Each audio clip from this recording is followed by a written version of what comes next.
was born and raised in Honduras, Central America, and I came to the United States for college when I was 16. And I was hoping to go home, but I ended up meeting someone, getting married, and staying here.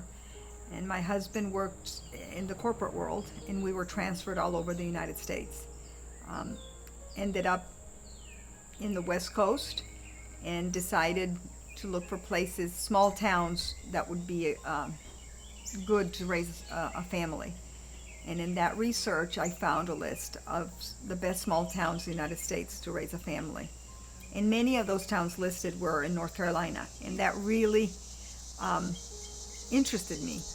And I started doing more research about it, and I could not find anyone or anything negative about North Carolina. And so I really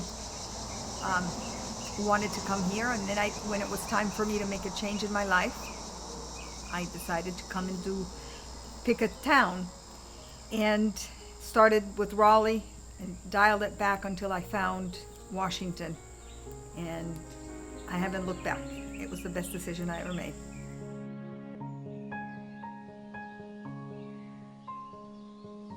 Personally, I want to work for two things.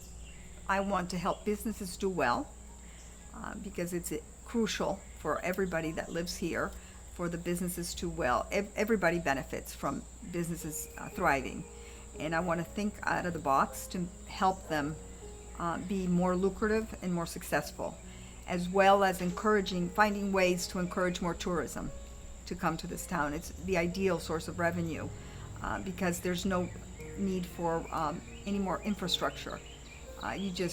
People come from out of town, they spend their money in our restaurants, in our stores, in our hotels, in bed and breakfast, and then they go home.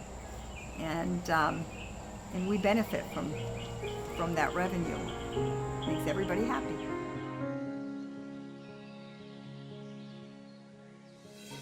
I've always been a very involved person in the community in one way or another.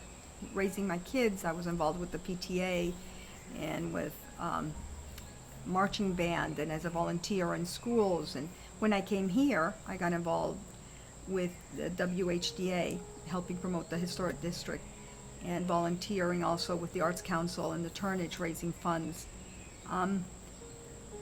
When this position came available for City Council, a friend of mine suggested that I run. And at first, I thought that wasn't my cup of tea, that wasn't something for me. But then I realized it was more of putting your money where your mouth is. I really care about this town. I want it to do well, and I want to be part of that future.